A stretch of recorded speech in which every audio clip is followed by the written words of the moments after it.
Sorry for interrupting. No, all good. Yeah, so I mean, you're the star of the show. You've invited me, you've convinced me. It was not easy. It was not easy, primarily because the topics that I usually talk about have to do more with the business side of cybersecurity. So myself, I'm a head of product at a cybersecurity startup called Lima Charlie. The company is based in San Francisco, but the team is fully global.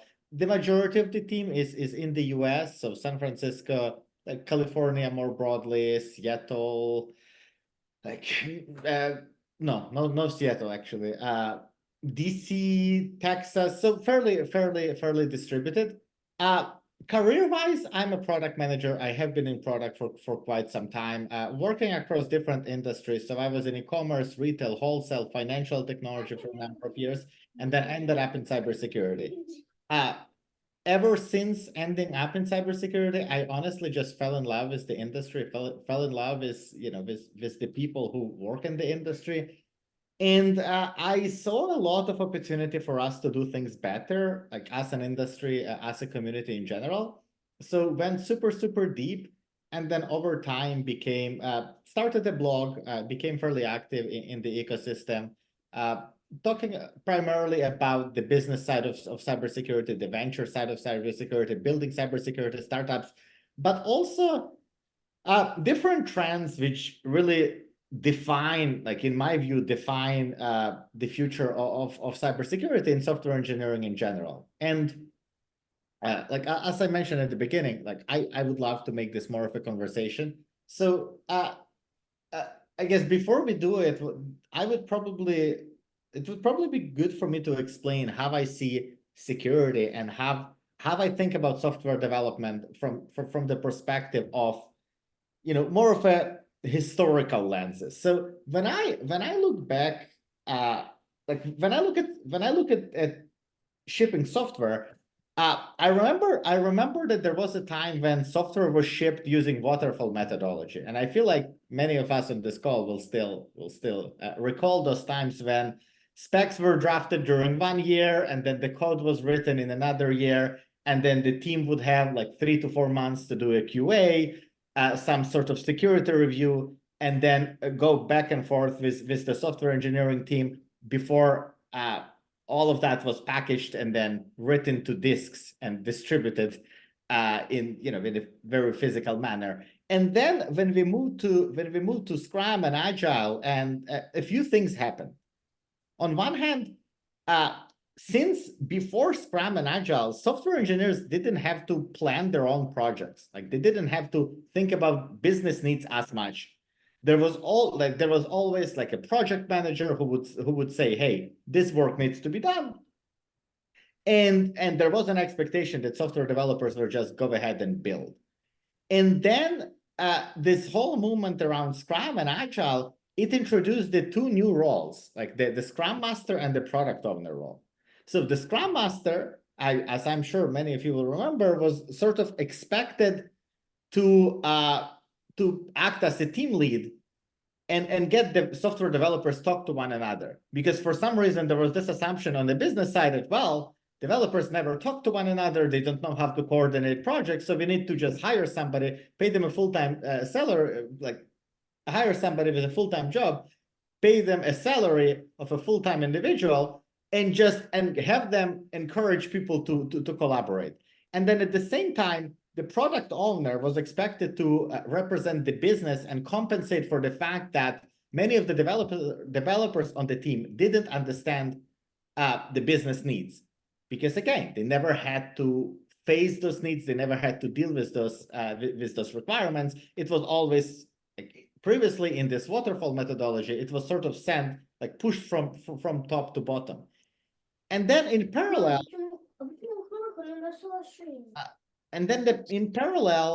the QA role has been evolving as well. At first, QA, from what I remember, still like early in my career, QA sat on another team. They were, I mean, in some companies, in some places, like that is still the structure. But QA would be expected to sort of manually test software, manually test new functionality. But with time, they became a part of software engineering lifecycle. and got integrated into it. But more importantly, their responsibility sort of stopped being just finding bugs and became more so about coaching software engineering teams have to write high quality software and so on and so forth. And the reason I'm talking about this because I feel like if we look back at this whole evolution with Scrum and Agile and have the product owners and Scrum Masters came into the picture, I feel like something similar is happening in security, where right now, like we are at this point where there is a fairly strong and well-defined division between security teams and software teams. And the assumption is that, well, because software engineers are not security people, we need to bring in somebody who is going to teach them and show them the way and tell them how to do stuff. But then if you look, again, historically, if you look back, that's exactly what we've said about the Scrum Masters and product owner roles, where we said that, hey, there's going to be a Scrum Master, their job is going to be to get engineers to talk to one another. And then fast forward to today, like 10, 20 years later, very few companies still have those roles. Because like after some time, software engineers just started solving their problems without having to deal with an intermediary. In a similar way, I think QA has evolved quite a bit as well, right? There was a time when like QA would be testing tools manually. Now that's no longer the case. Like we're talking about QA automation. We are talking about the fact that QA, like quality assurance, is becoming technical. You look at companies like Amazon, you look at companies like Microsoft, they don't even have QA. Like in their cases, they have engineers in test, or they expect software engineers to test their own work. So it's kind of either or. Like you no longer have an army of people that are manually clicking in the UI trying to break some experience, because again, software engineers are expected to do that work themselves and ship code that solves the problem and doesn't introduce as many bugs. So the reason I'm talking about all of this, because I personally cannot picture a universe in which security would not follow a similar path. Right now, security is still fairly, I want to say fairly tool driven, fairly tool based. Like we live in the world where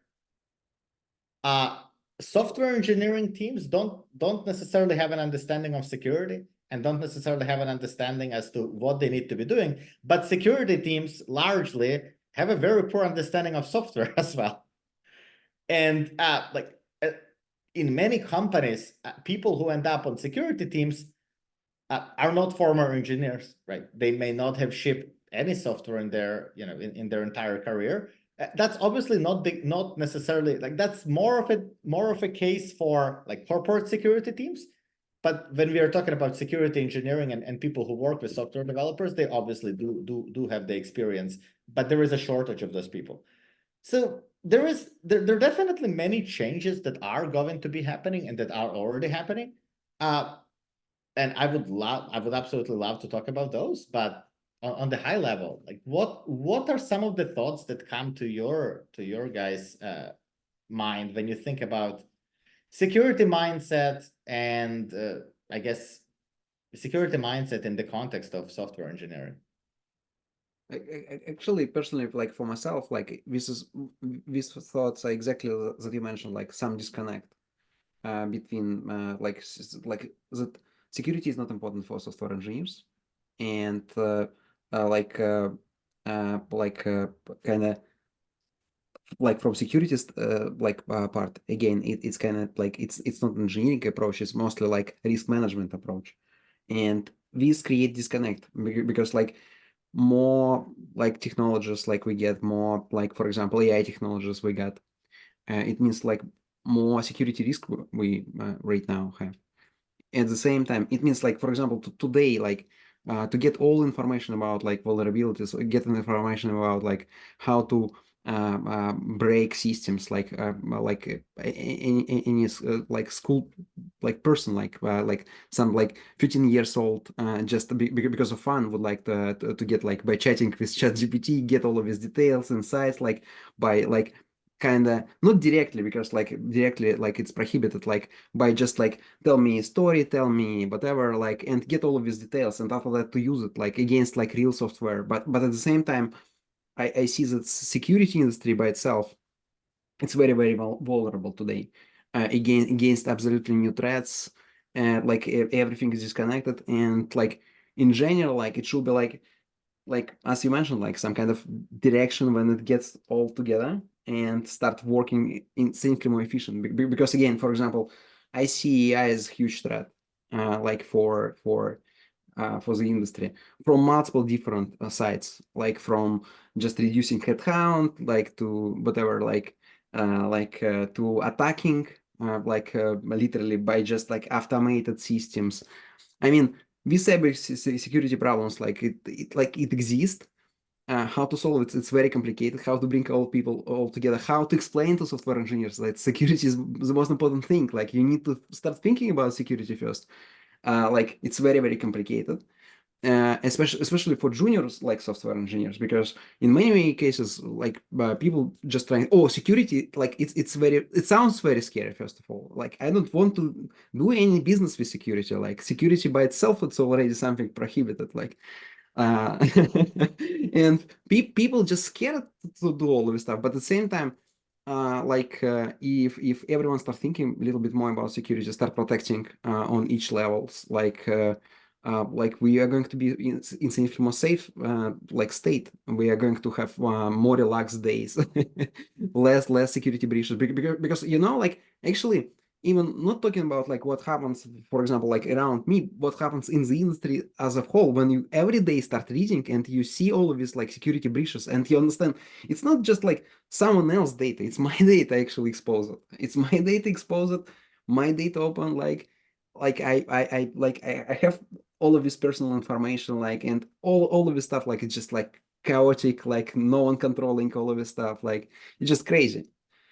Interesting. Yeah, I mean, I see what you're saying. I think I would probably challenge the piece that security is the most important thing in software engineering, because fundamentally, software companies don't start to to become security companies. They start to ship code, to build products, and to make money. And so Yes. security is often security does slow down software development lifecycle, right? It introduces obstacles, it introduces additional checks, it introduces uh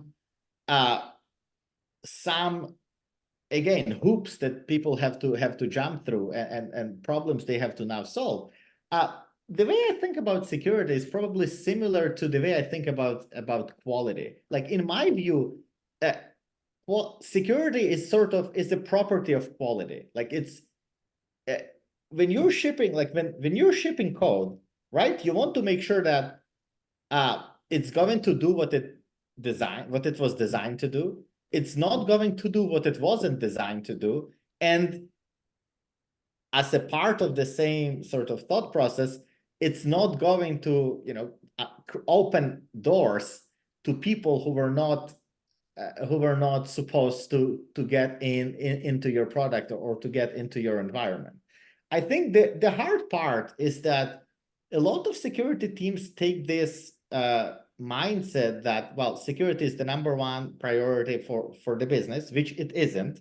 But at the same time, it's hard to blame software engineers for not knowing about security if cybersecurity courses are usually not even a part of the software engineering degree at the university. Mhm. Yes. Right, you can absolutely graduate with like with a software engineering degree without ever getting exposed to any cybersecurity related concepts, or to even without learning the basics about the kind of attacks that you should be expecting and you should be trying to protect against. This is a good point. I never thought about it. Actually, like you're totally right. Like, think it's interesting too. One of the things I see in the industry in general, when software engineering is kind of like follows a good architectural pattern, if the engineering itself is to a high standard of quality, security is much easier. and it's much less of a burden. And I wonder, if there's something to pick apart there as well, where maybe engineers don't need to have an explicit security course or a security knowledge. They need to have a better fundamental training on how to architect a system the right way to encourage simplicity. These things make security much easier. So when we get into the tooling and detection and scanning and all that, then the problems that are uncovered are much easier to resolve.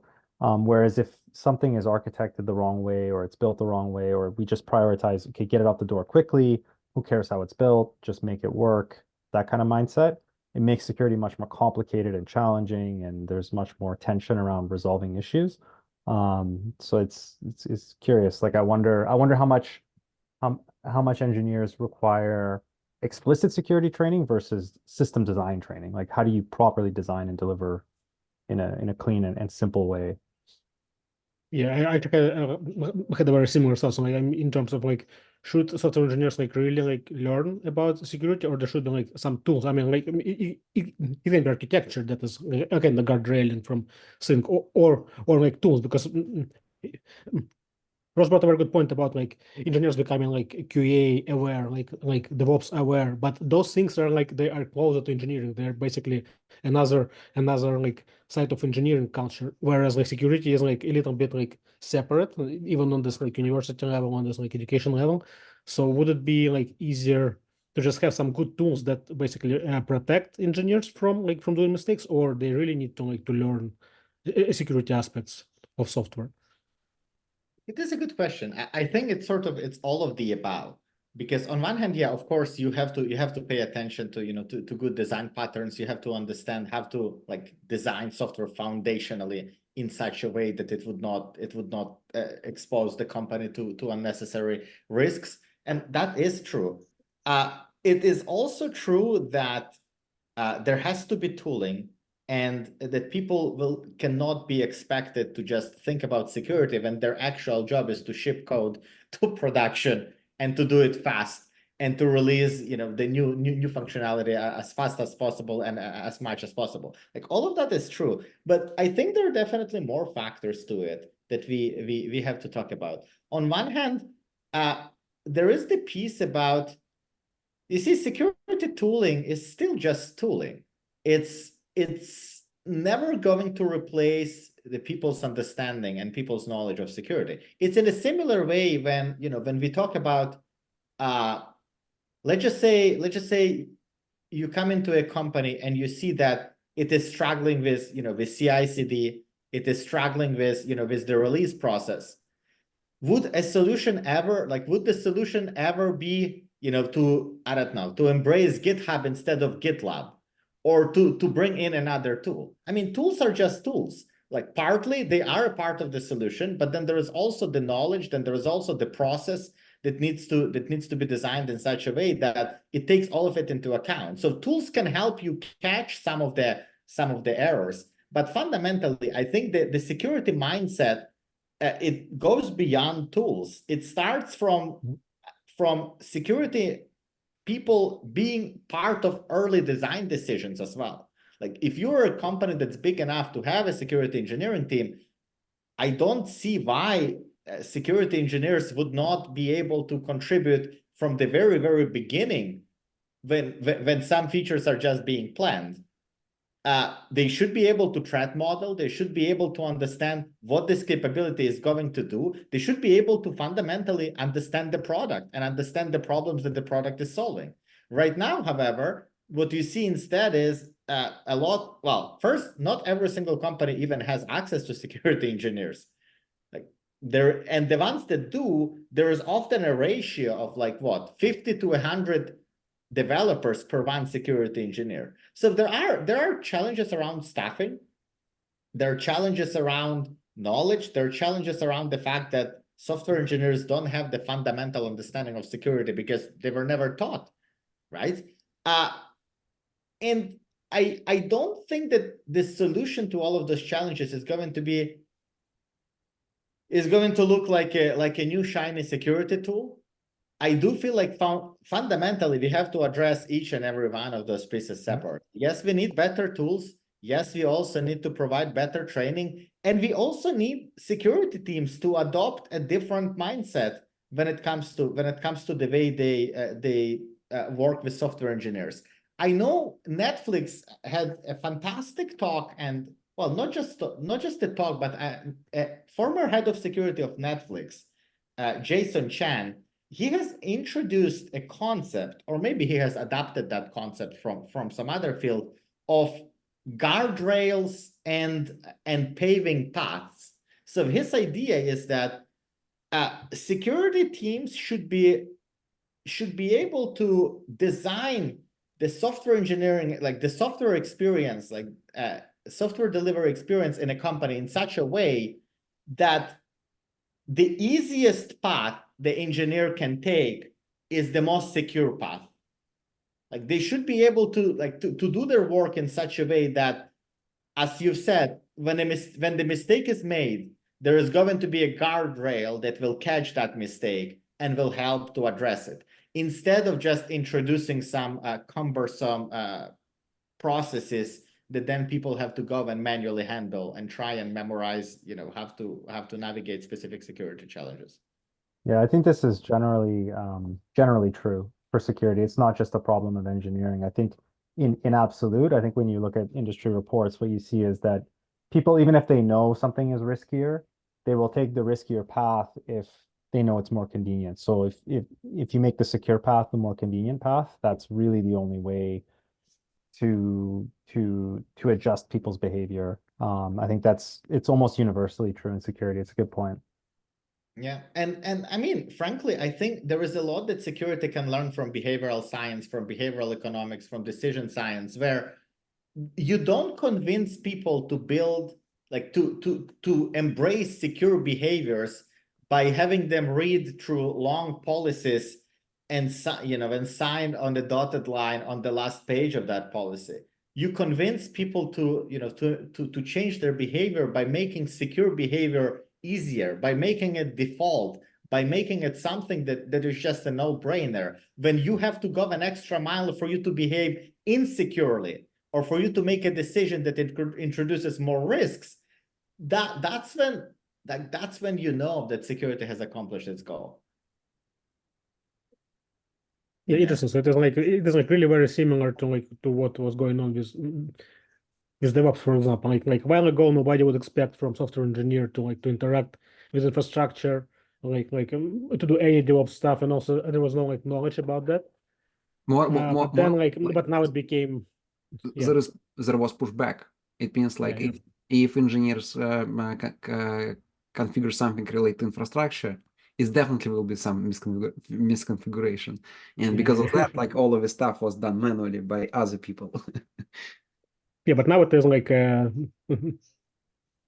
it's very normal, and I mean I think security is like undergoing the same path basically. So basically, in the nearest future, it will be like also like a very common thing, like for the engineers to have this on the baseline. It's like a security mindset, DevOps mindset, not a separate team for DevOps, not a separate team for security engineering. Yeah, okay, I see. This is very interesting. And it's why Ross today is here. Like he's talking for full stack developers meetup group. It's why.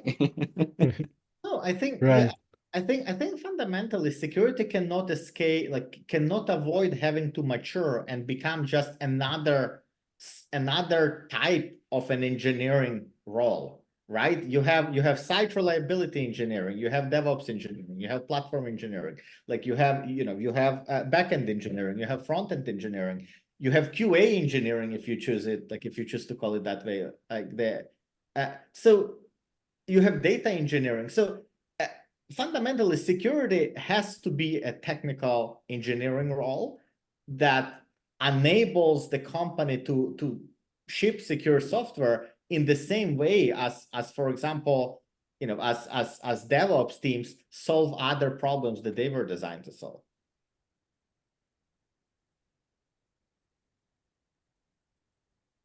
All right.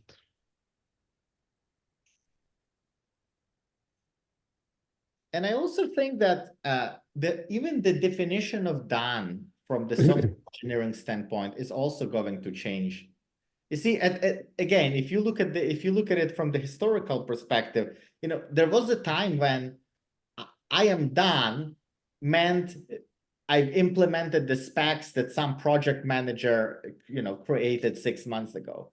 Like that was the definition of done. Then when we moved to the Agile and Scrum methodologies, then it started, like the definition of done started to mean that, well, we implemented the specs that were created by somebody, and then we addressed the bugs raised by QA, and we did something else and something else. Then when QA sort of started to fade away from the picture, it became, well, we wrote good quality code and implemented, and solved the business problem.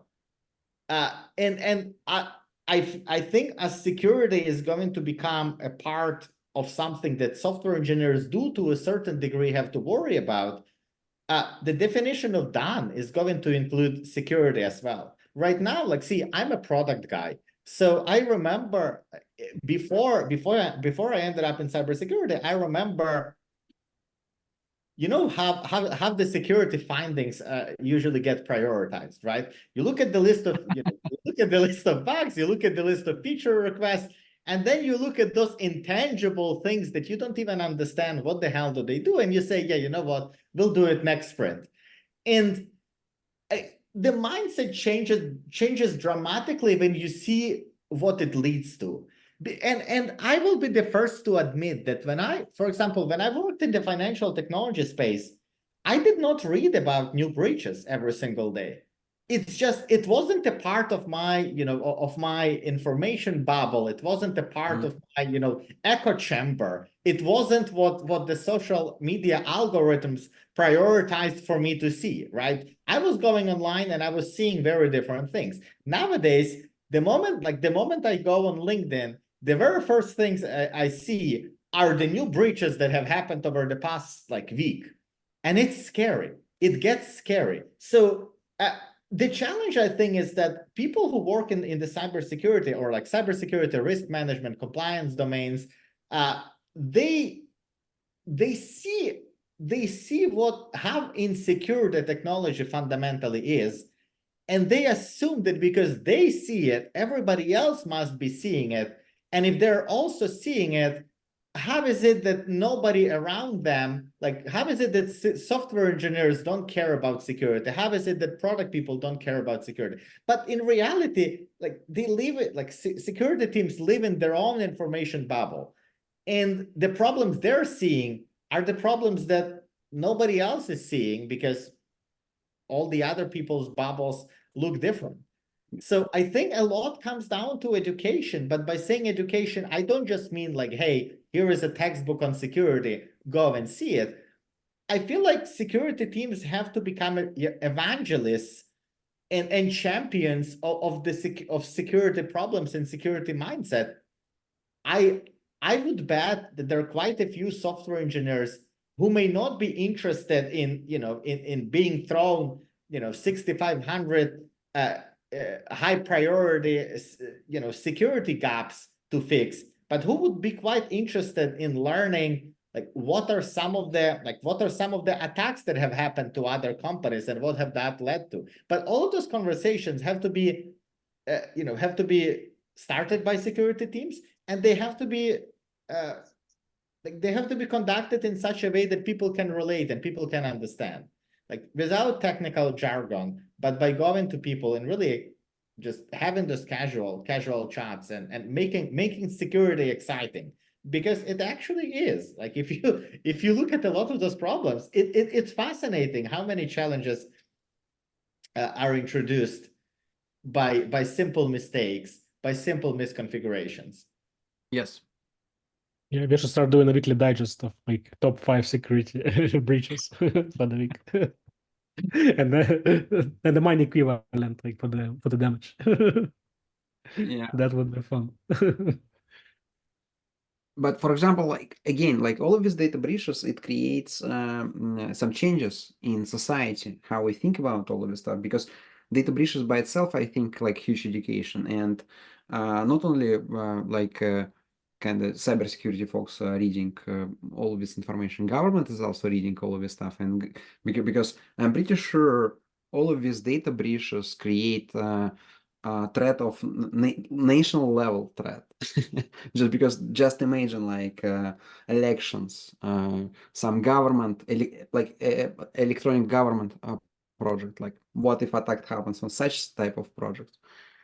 Like it's totally different level of kind of security protections or whatever, and it creates huge challenges. Like, and all governments right now, they're super scared about like everything, like election manipulations that, like, for example, recently like was like very popular, like, and everyone mentioned in the United States, and about all other stuff.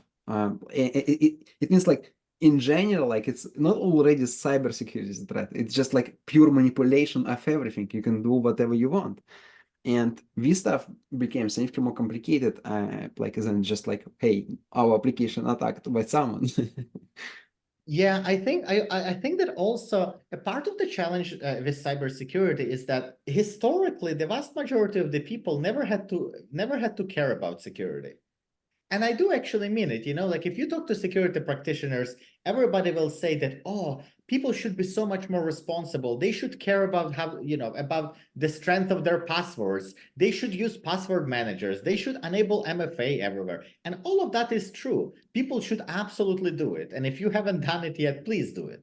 That said, an average individual has never actually had to worry about their security. Like, what do you know happens to people like on the day-to-day? The only thing that truly affects people's lives in some capacity is the credit card compromise. Like, it happened to me several times. Like my credit card got compromised, and then I started seeing some crazy charges. But then if you take it a step further, like what happens whenever people's credit cards get compromised? Well, you call a bank. You tell your bank, hey, I have a transaction on my bank account that I do not recognize. The bank will mark it as fraud, and 3 weeks later, you will get your money back. So individuals never had to pay for their insecurity. Nowadays, I think the conversation, like this whole paradigm is starting to change dramatically. Not because people are suffering, but because historically, we have always believed that digital risks will always remain digital. So if you see like, oh, my data got leaked, well, who cares? I mean, I understand it's bad, and I don't want my private information to get exposed. But being realistic, when Uber breach happened, like I'm still driving Uber, I'm still ordering from Uber Eats, and I'm still going to be using a lot of those tools that I know have had my data compromised. And that's just the human nature. Like you talk to security professionals, they're still using the same services, and they have no better ways to protect their data than non-security people do. But I think what has started to change over the past several years, and what is going to continue to change even more in the coming years, is that the line between physical and digital worlds has started to blur. Like there is no line. Like, for example, a year ago in January 2023, FAA, the aviation agency in the US, grounded all the planes around the country, not due to a security breach, but due to a bug in their software, which prevented their software from performing the functions that it was supposed to perform. So a simple bug in a tech product grounded planes in the whole country for several hours. So if you're a passenger whose plane got delayed, by 3, 4, 5 hours, like maybe you were late to a funeral, maybe you were late, to somebody's wedding, maybe something like some other emergency situation got created because you were not able to get where you wanted to get on time, and then you read the news, and the news say, oh, it was a software bug. You now suddenly start to realize that the line between software and our day-to-day life has disappeared. Nowadays, you also see some hospitals suffering from ransomware incidents. So what happens when a hospital is ransomed? Well, it means that all the people who were scheduled for a surgery will have to be transported to another hospital. It means that their medical procedures will have to be delayed. It sometimes means that the very same computers that the doctor was using during the surgery got ransomed. That's it. They shut down. Like they cannot complete what they started. So when you consider that, and you start to realize that for many years we were talking about cybersecurity as this ephemeral issue, digital only issue, and only now are we starting to see that there is actually no difference between digital world and physical world, and some data breach in digital world can have a real life consequences. And that's why I do believe that in the coming 5-10 years, will not only security is going to become more important, but the awareness of security is going to dramatically increase. Like all it takes is some large scale incident to impact the hospital, to impact the railway, to shut down some like 2 or 3 major airports. And for that to make to the news, and the more of those incidents are going to happen, which I have no doubt they will, the more people will start to become aware of security. It doesn't necessarily mean they will do something different, but it means that at the very least they will understand that there are some real world repercussions to designing software that is vulnerable. How many years will we have until Skynet will like arrive and like destroy our life totally? I don't believe in this doom and gloom predictions that everything is just going to crash. But I do think that we are starting to see like the people's real lives being impacted by security incidents. And I don't think the number of those is going to go down, unfortunately. And a part of it has to do with the fact that there is a shortage of people who understand security. There is the push to ship software quickly and sort of take shortcuts as much as possible, to satisfy business objectives, to make money, and then push software security aside as a problem that is going to get addressed the next day. But I think a much bigger part of it is just because we ship much more software than we used to do before, right? The number, like the amount of code that gets deployed every single year has been growing exponentially for several decades. So the more code you ship, the more potentially vulnerable code ends up in production, and the more code needs to be secured. So I think the problem is going to get much more complex, but at the same time, the way we have to think about security is that it's not something that you build, that you put on top. It's not something that you implement after the fact, like after the actual feature has been shipped, but it's something that you have to start with asking yourself a question. Okay, how do I design this thing in such a way that it is going to be robust, that it is going to, not, at the very least, not introduce the known challenges, the known vulnerabilities.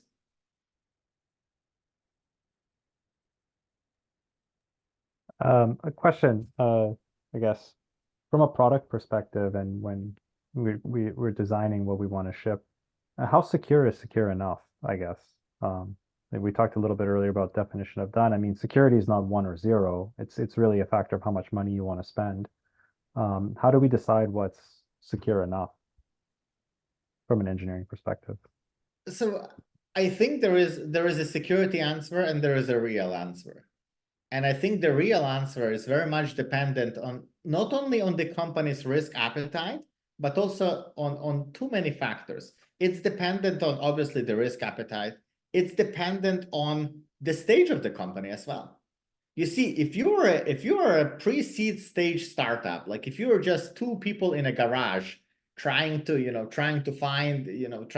an MVP so that you can find a product market fit, you obviously cannot prioritize building the most secure and robust tool from day one, right? You kind of like the whole like the need to hustle, the need to get something to market quickly, it pushes you to take shortcuts.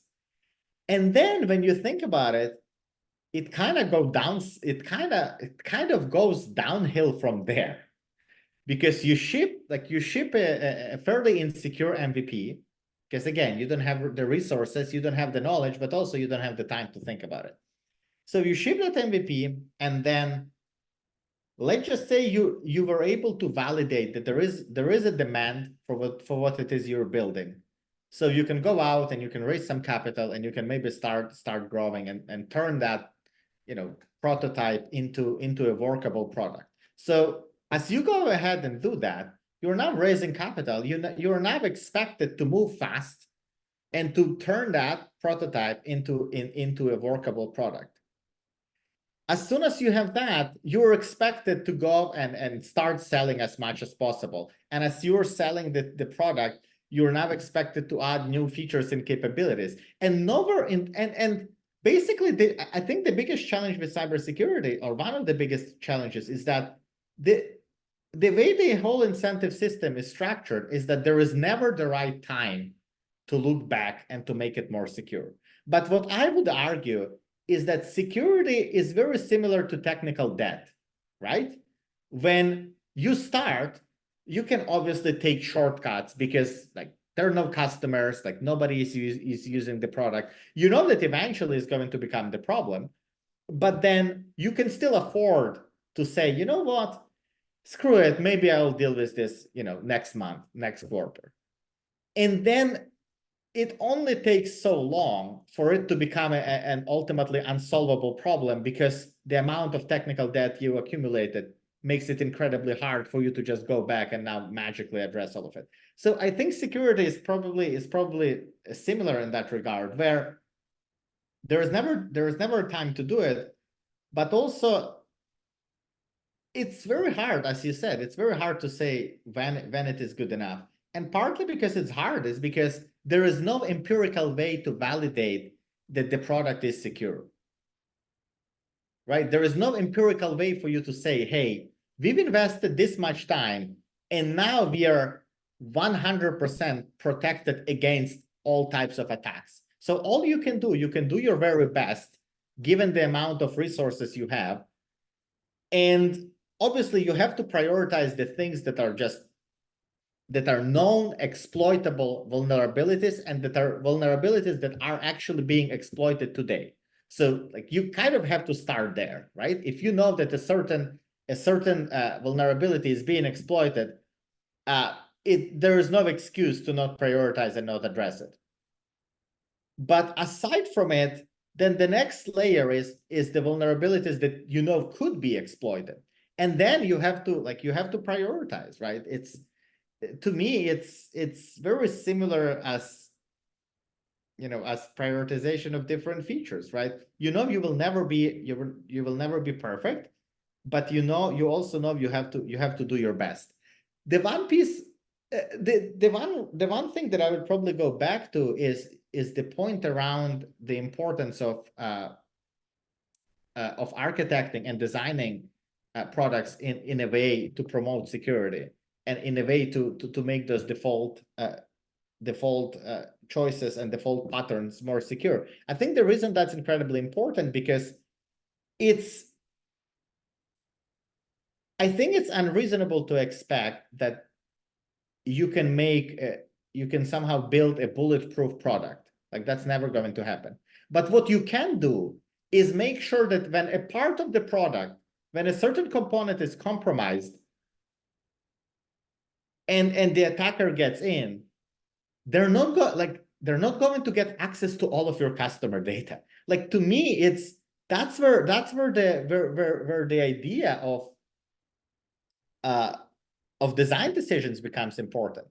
Like obviously you cannot safeguard the product against every single attack out there, but what you can do is you can make sure that whenever somebody does attack the company, like whether it's, you know, an advanced persistent threat, or whether it's, a script kiddie and somebody who just, learned how to do pen testing by using ChatGPT. Like when somebody attacks your tool, it cannot just give away all of your data. Like there is, it's not, as you said, it's not it's not an all or nothing. It's not a zero or one.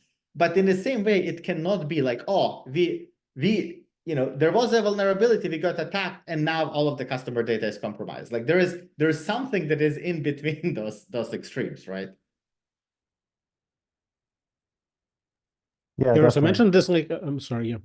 Oh, go ahead. You mentioned those like architectural patterns that can help you like build more secure like solutions out of the box. Could you bring some examples of like what of some do's and don'ts like when you approach some architecture? Like what would you like recommend?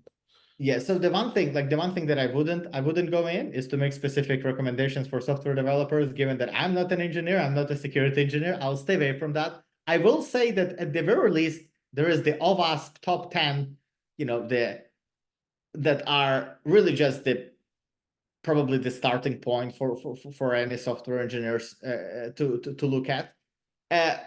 Then there is we're talking about the basics, really, right? We're talking about the encryption, we're talking about authentication, we're talking about access controls, we are talking about like layering the design, layering access to different data. So all of it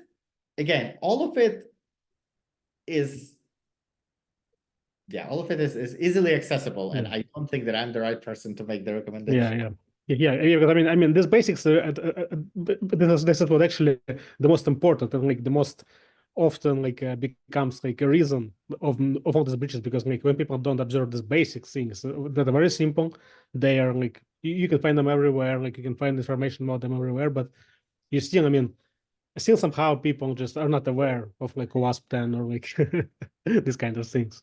So yeah. So Yeah, I I think think there it's a very good point that like basics are like the most important things. I think there are Basically, specific security basics like OWASP top 10. I also think there's a mindset of like when you design something, say what can go wrong, and if you can really imagine the worst case scenario, and like you say, you don't have to prevent the worst from happening, but then if it does happen, how can we prevent it from getting worse than that kind of thing?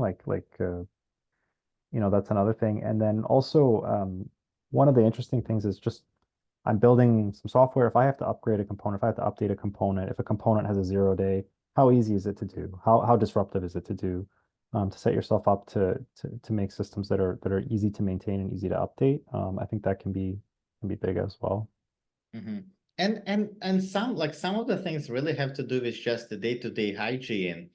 Like if there needs to be a dependency update, you have to eventually prioritize doing a dependency update, right? It's just like it's kind of inevitable. Like if you're using some third party packages and tooling and so on and so forth, you have to do a review and understand like what is it, like who built it, like what are the potential risks like using this thing are being introduced, and so on and so forth. So it is about sort of the day-to-day basics, and it's the kind of basics that obviously they can partly be solved by leveraging some tooling, but fundamentally it comes down to the mindset, and it comes down to just keeping in mind that in a similar way, like when you build a new feature, and that you cannot just build it and consider a happy path. Like you have to consider like, hey, what happens when a user uses it in a way in which it wasn't designed to be used? If you've got a button and somebody clicks twice on that button and then the whole product shut down, that's a problem, right? And so I think we have been quite good building that foundational understanding from the quality standpoint, because that's something that's customer facing, that's something that we actually worry about. But security is much harder to measure, right? And more importantly, many of the customers don't know what they're looking for. Like many of the customers don't see security as one of the buying criteria, unless we're talking about enterprises, in which case they would be. But even in their case, there are so many there's just so many factors that impact the buying criteria that security is definitely not the number one. But like you mentioned quite interesting thing about dependency, and I started thinking about like dependencies, because dependencies actually it's a huge pain. Like updating with dependencies, like usually like software engineers get task, for example, like critical vulnerabilities, like you need to update, and you need to update cascading, like everything, like in project, like rewrite all signature of methods, like. And in the past, I had experience at my previous company. We built such culture. Like it was engineering culture. It was not security related culture. It was just engineering culture, because we noticed that using the latest version of dependencies helps you to solve problem with performance, other issues, like you don't waste your time just because like of some bugs. You're using latest versions and whatever, like everything is the best. Performance, like no vulnerabilities, like you're trying to use one stone like and kill multiple birds. And we had such procedure, like we had project manager, and project manager knew all dependency in our project. Like we had list, uh, and he knew about like some kind of infrastructure setup. He knew about applications, and he just notified, like for example, first Monday of month, he just went to each team and he said, like, guys, like during this week we need to update this stuff, we need to update this stuff. And we get into such state when this update was absolutely painless, because like you just update version, you don't need to rewrite signature, because like I'm pretty sure like all of these vulnerabilities, like issues, it's a problem with accumulating of technical debt. When costs grow exponentially, it means like security, if security is proactive, it's almost free. And when security is reactive, it's just insane cost. Like if you get security breach, like you have reputational loss, like it's exponent. It's not just like line, it's just like very high cost for everything. And in general, like this approach like should change, in like especially for enterprises, because like for enterprises it's usually like reputational loss. Yeah, but I do agree, although I think the part that I would probably challenge is the enterprises piece, because really we live in the world where everything is so interconnected that the large enterprise is relying on like hundreds and thousands of tools, like and SaaS solutions that contain their customer data, that contain their employee data, that contain all the other sensitive data, and that may not have been built for enterprise from day one, but they still have to be secured. So I think there is this supply chain component that we cannot ignore, and we like ultimately every single product that is being built will have to be built securely. And yes, we do have a lack of security practitioners, like we do have a lack of people on that side. But I mean, we have solved this problem on like with DevOps. We have solved this problem with with SRE.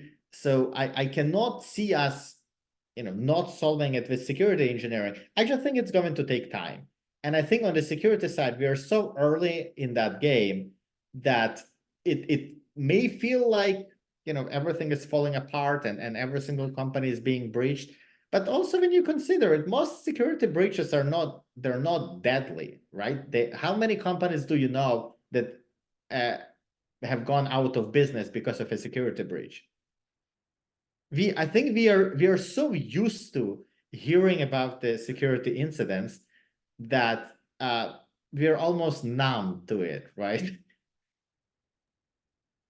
Yes, but for example, like some security breaches, like some processes. Again, for example, just imagine like security breach happen, and company is working on enterprise market. Like this company go through SOC type verification, certification, and I'm pretty sure there will be some kind of special opinion from auditors about like all of the stuff that like brought at least because he will need to explain somehow how they get to this situation. Like I'm pretty sure like if security breach happened, like it's very complicated to to fix all kind of causes, real root causes that actually push it to this situation like during short period of time.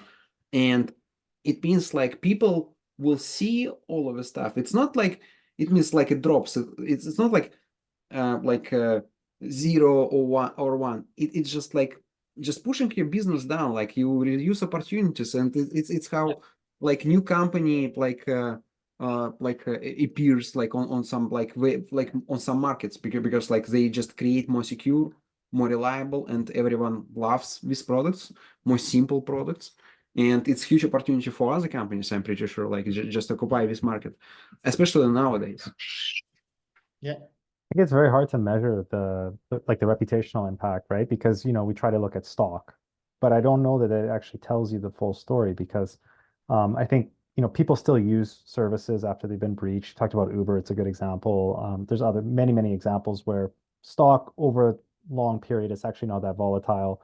Your number of subscribers doesn't change that much. What we don't see is the cost that those companies pay to maintain the reputation after the breach. So they do so much work in terms of marketing and forensics and legal work and so many things behind the scenes to rebuild trust. So at the end of the day, you don't see transparently on like a stock price or number of subscribers, but there's potentially a huge amount of cost that goes into restoring and maintaining reputation after breach. So it's very hard to measure the Oh full yeah, impact. absolutely. And even if you consider like after every single breach, the amount of engineering time that has to be diverted from shipping products and building customer facing functionality, and instead like digging into different parts of the product, trying to understand what happened, but also like trying to like literally rebuilding the whole areas of the product and re-architecting it to make sure that it doesn't happen again, or to reduce the blast radius of the security incident when it does happen. It is indeed incredibly high.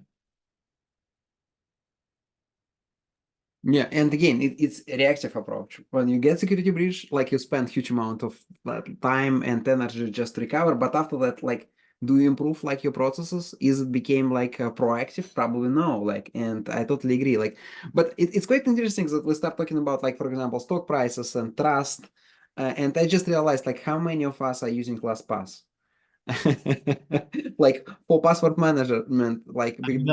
I'm not. No. Because they had like during 1 year they had like free or like free breaches, data breaches, and like even each time when I read about like new data breach like from LastPass, it was like deja vu. I already read it. This is exactly what happened, and I'm pretty sure like they spent huge amount of energy just to prevent all of this stuff. And I know like there were like many smart people who work like on very like high position, like technical position, like principal software engineers. I met some of them in person, and like in general, like it's how business actually drops, because like for example we decide not to continue with this service or decide not to purchase this service, but it was opportunity, for example.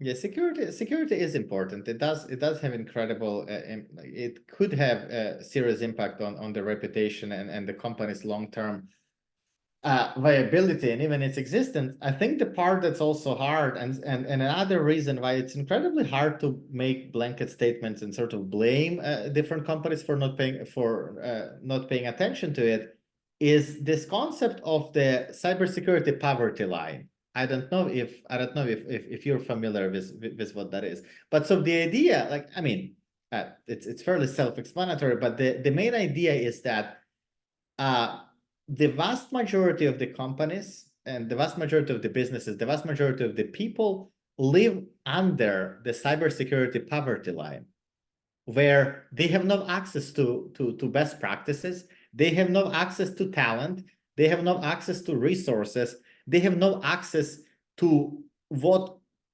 constitutes sort of like to what we usually talk about when we say cybersecurity.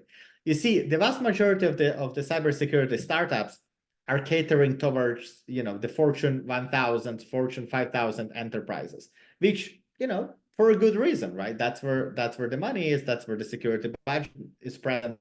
That's where most of the security spend happens. Those enterprises are also the only companies that really have reasons, or at least they're the only companies that have large enough security budgets for them to be able to afford what they need. if you're a small a small shop, if you're a small, I don't know, coffee shop, a lawyer's office, you do not necessarily have the same resources, and as a result, the kind like the level of security you can afford is much lower. In the same way, if you're a small startup and you've got like 4 engineers at best, some of whom are probably part-time, and maybe 2 of them are working remotely from a country with low cost of labor, you don't necessarily have the luxury of being able to pay attention to your security, and you might not even know where to start. So there is definitely the part where we all have to collectively get better, where we all have to start paying attention to security, where we have to be more proactive. But then there is also a part of lowering that barrier and making it easier for people to access security expertise, like to prioritize the right things, which it is going to take us some time. And it's also hard, like it's incredibly hard to be proactive when you are a small company, but by the time you grow, if you haven't been proactive from day one, you've got so much debt, you've got so much security debt that it becomes hard to address it.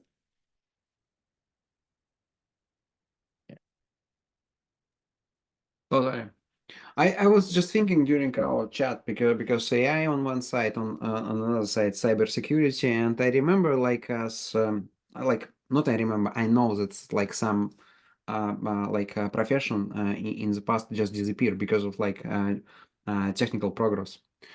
Because evolution, because of technology revolutions that happens, and right now we are living in time of technology revolution when source code might be generated by machine, and sometimes, to be honest, it's better quality than some software engineers. I don't want to blame anyone, but sometimes it's better. And what if like current like software engineers like in the future will just transition to this cyber engineering? It means like just like to protect system, because right now like all source codes that exist, actually it's source codes that was written in the past, like, and machine learned like from past. It means like during multiple years of generation like of software engineers, we kind of generated all of these like large language models, right? But it's historical stuff already. It's some stuff like from the past. And today we have like totally different challenges. Today we have like all of this cybersecurity. Like, do you see like in the future transition between like software engineering role and just security engineering role as like part of this transition, AI transition for software engineering industry? It's a great question, and frankly, I have an article where I talk about AI for security and securing AI.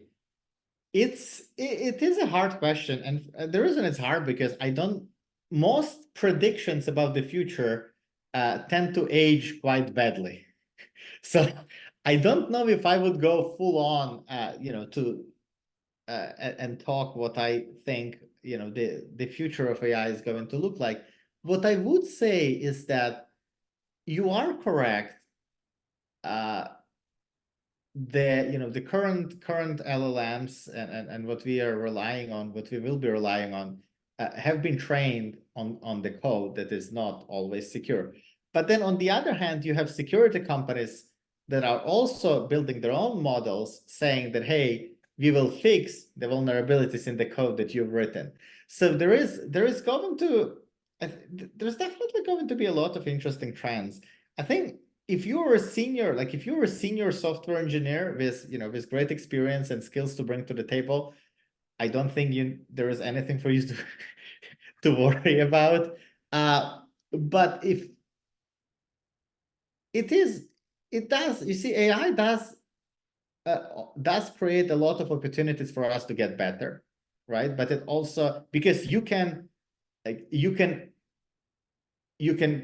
continue training models in such a way to make them produce much more secure code than what was than what it was trained on. But at the same time, I do not believe that we will be able to avoid having to rely on humans. At the end of the day, attackers are humans, right? They're using technology, they're using tools, but they're looking to exploit, they're looking to find a way in. And that way in is probably not going to be found by, an LLM powered pen testing tool. It's going to be found by people and maybe exploited by technology. But the human factor is going to be important both on the attacker but also on the defender side. Yeah, it's funny. It made me think like with this announcement of this like first AI developer, like Devin, like how much time would be required like to teach him like QA, DevOps, security kind of stuff to like so that he will become like a real like software engineer with all these aspects in mind. Yeah, that will be pretty interesting to see. It is interesting. Maybe we will indeed be soon creating, products without having to hire software engineers, but I don't think that future is coming anytime soon. And more importantly, I do believe that in particular for building enterprise-focused tools, people's jobs are fairly safe for a long time to come. When it comes to consumers, I feel like the bar for entering the consumer space has been fairly long for the longest time. You can use some no-code, low-code solutions and just get the product out of the door very, very quickly. So AI and LLM is only going to accelerate that. But on the enterprise side, there is still the expectation that you are SOC 2 compliant, and as SOC 2 compliant entity, you have to prove that there are still some systems and processes you have in place and that you're still doing something. So again, you see the bar for cybersecurity defenses has been rising, partly thanks to the insurance companies and to the fact that insurance companies are enforcing their standards and really demanding that if you want to get cyber insurance, you better have some best practices in place. You better leverage, you better have the basics in place. You better, at the very least, have, the MFA, the password managers, some, code scanning solutions and so on and so forth.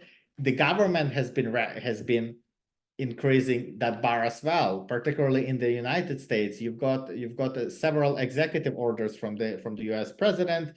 You've got the CISA, the Cybersecurity Infrastructure Agency, doing a lot of great work to also make security more accessible and encourage more companies to adopt the best practices. So I think the bar is going to go up. It is eventually going to become harder for attackers to accomplish their goals unless they dedicate more time. But that's fundamentally what security is, right? It's not a 0 to 1, a 0 or 1. It's not. It is something that you have to continue to raise the bar, continuing to raise the bar, and make it harder for people to get in.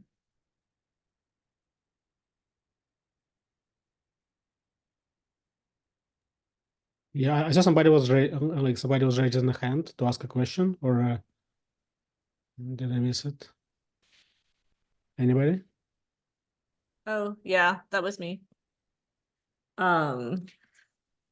Yeah, I was just wondering if anyone else had seen the Microsoft Secure event that they had this morning. It was talking explicitly about all this interaction between AI and security and what the jobs are going to look like, or maybe not so much the jobs themselves, but how we're defining the roles of people on security teams. So yeah, I just wanted to bring that up. It's the co-pilot for security. And one of the key takeaways is this idea of AI being used to speed up incident response and streamline processes.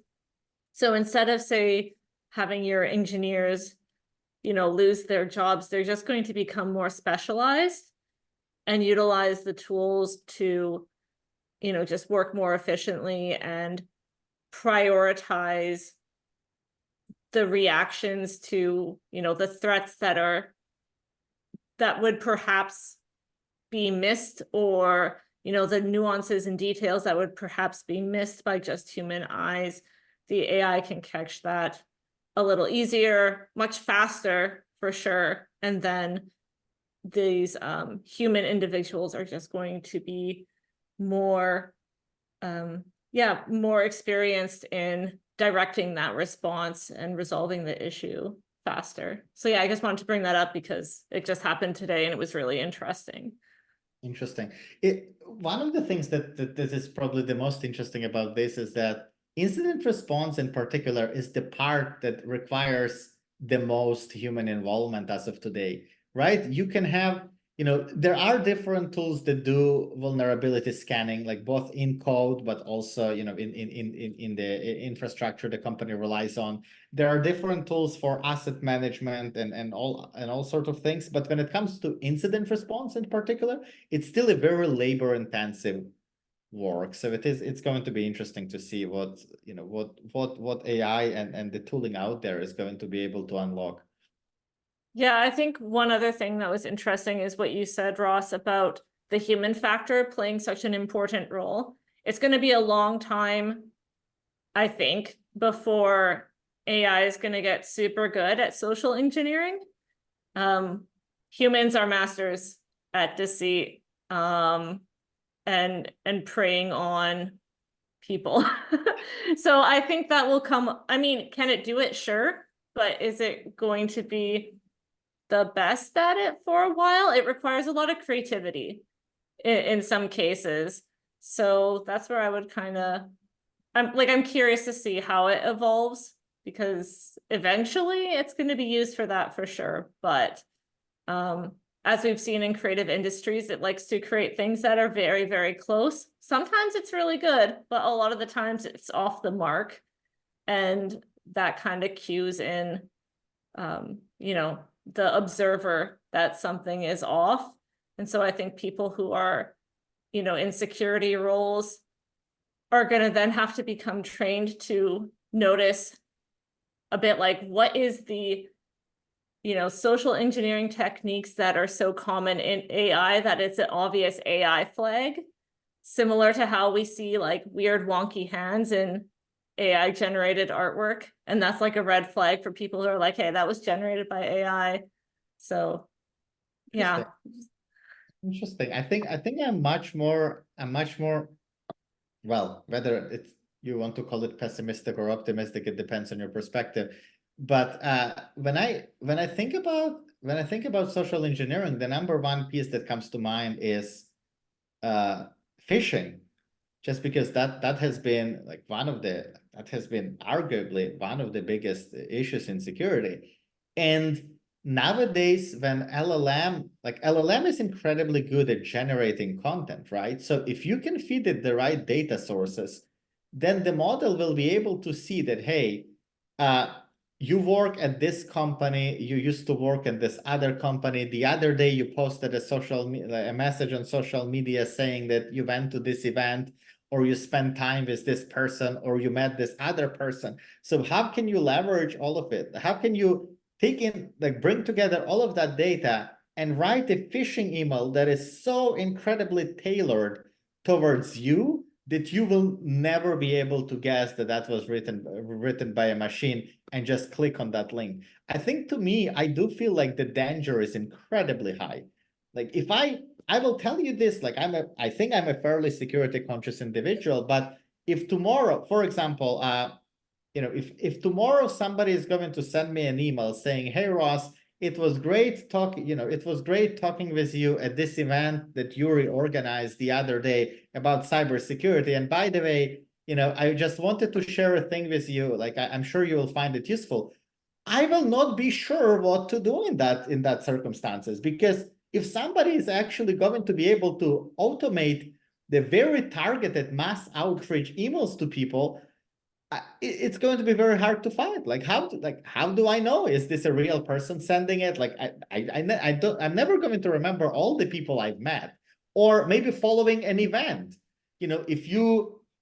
I don't know, whether it's RSA or any other big event, like pick your favorite big event that you go to, and then you post a picture on social media saying it was a great conference. Well, now you can get an outreach that is very personalized, saying, hey, it was great meeting you, I've seen you at this session, blah, blah, blah. And like, let me share something with you. And people will be able to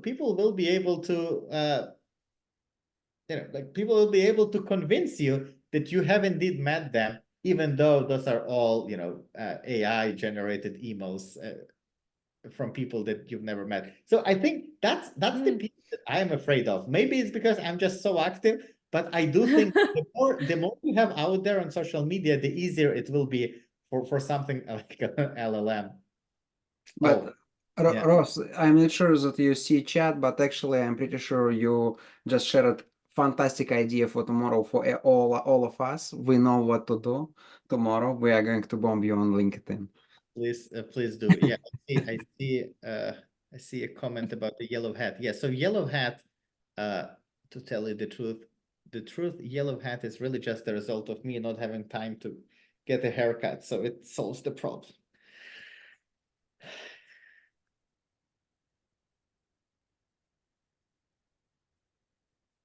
Yeah, no, it's super. It is an interesting conversation. I do think that security, like us raising the bar for attackers and us paying more attention to security, it's an inevitability. It's like it's as inevitable as the fact that AI is going to be playing a much more important role in our society. So you cannot reject it, right? So that's really how I think about security. It's an incredibly complex industry, but also incredibly exciting. If you can accept the idea that everybody who works in cybersecurity is a pessimist, or not everybody, but most people who work in cybersecurity are pessimists by nature, because by the time somebody raises something to a security person, it is rarely good news, right? It is somebody got attacked, or somebody suspects they're being attacked, or there is an incident, or there is a vulnerability. Like nobody ever reaches out to a security team to say, you know what, you're doing a great job, I really like you.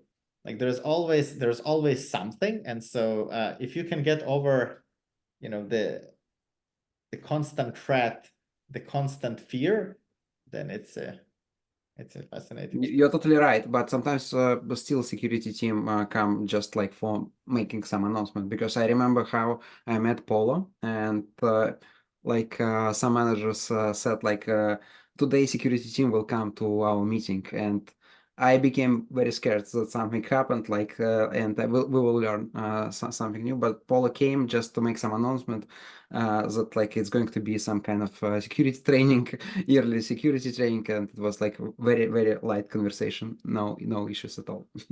Yeah. I think the other piece that I think a lot about is that every company is a security company. And so here is what I mean.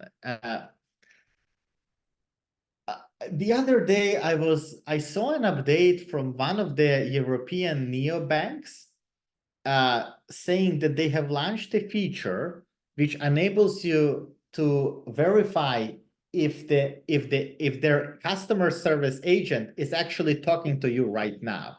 So you open their app, you go to you go to one of the pages, and it says, yes, we are talking to you, we are trying to reach you, or no, we are not talking to you. So if you're receiving a call from us, then it must be a scam. And so I feel like as we go into the future, then every single company will have to look for ways to protect its own customers, right? Because people are vulnerable. They will continue to click on links. They will continue, to answer questions when asked some personal details on the call. So, to your point, Seth, there is going to be a lot. Yeah, there is going to be a lot of attempts of social engineering, and they're only going to get more and more sophisticated. So it's going to become a problem of software companies to help safeguard their own customers. It's not just, well, it's a customer mistake. They click on an email. We have a responsibility to protect the customers.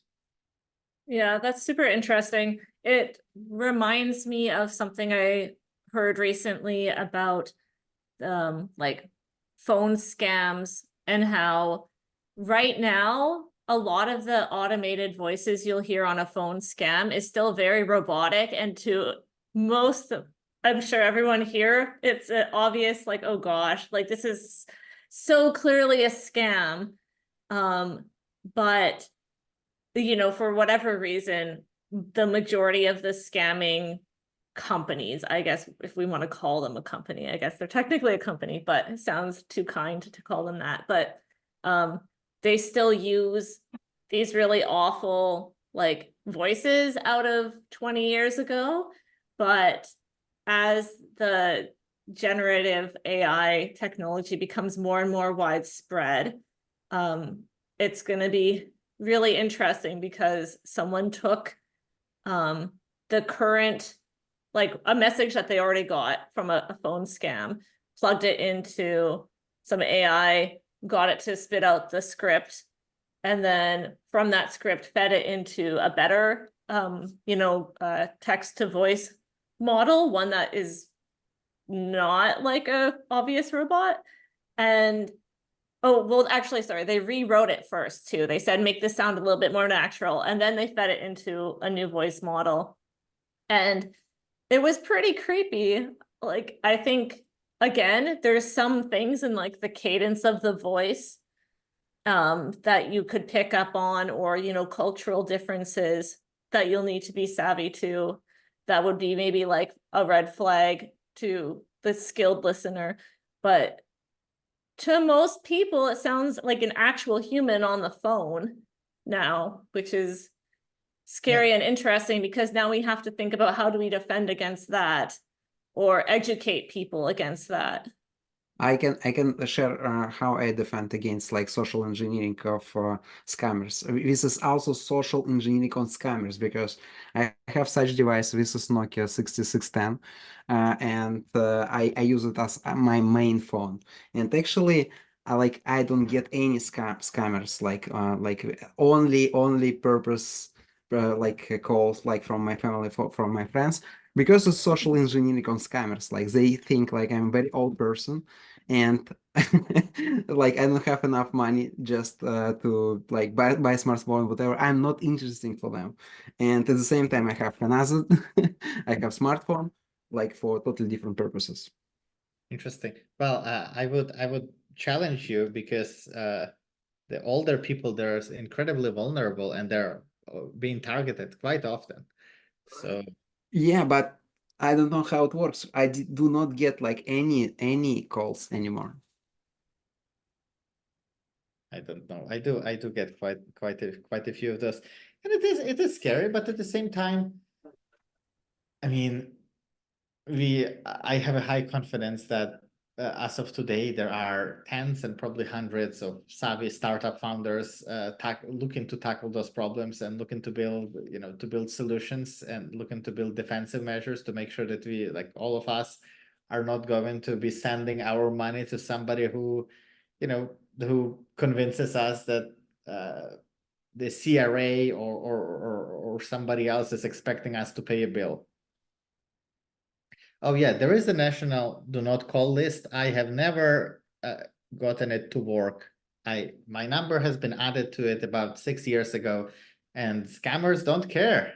That's the problem with scammers. They don't check the do not call list. They do not check any of the restrictions. Yeah. It's the same about like not only scammers. It's the same about like, for example, like a person who is trying to use like ChatGPT for pen testing. Like probably it doesn't read like privacy policy. Like this person doesn't read privacy policy. Mm-hmm. Cool. Do you have any questions like for us? Me? Like not, I mean like audience, because everyone is very quiet.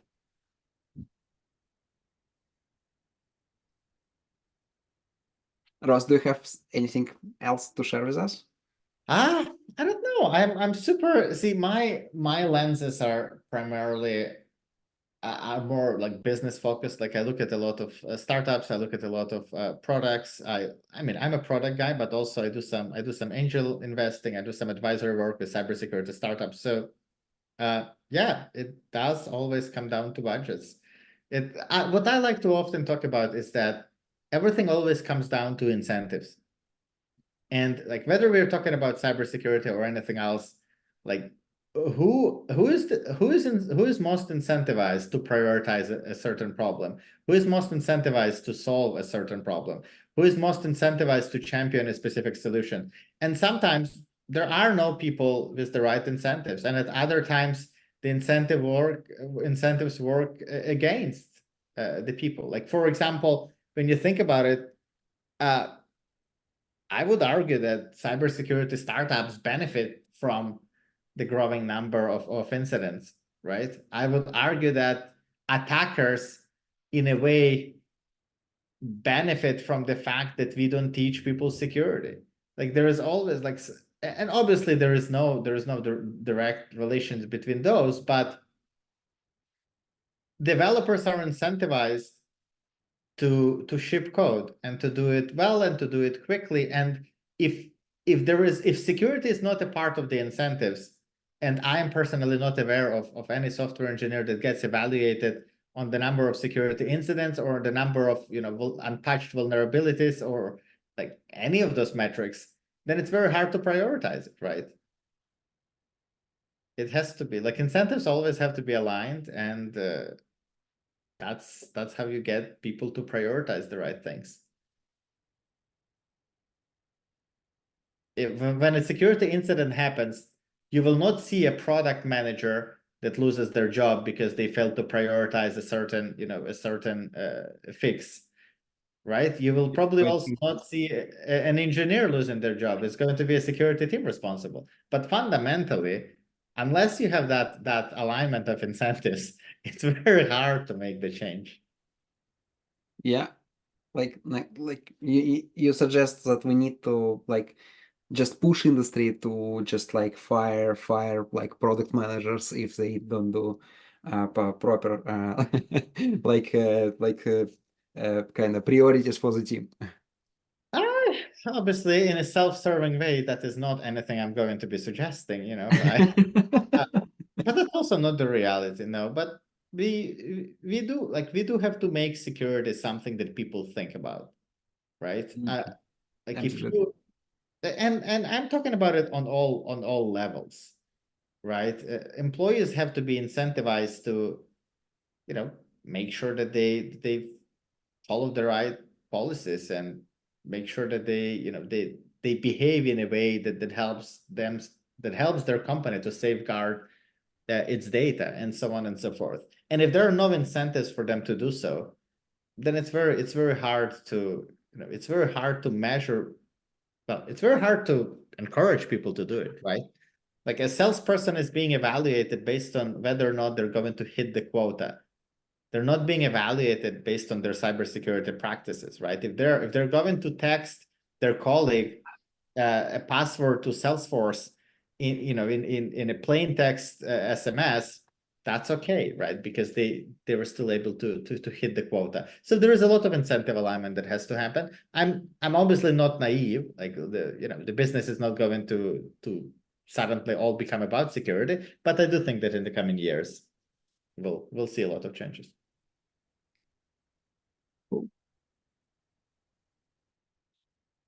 Thank you, folks. Super awesome to meet you.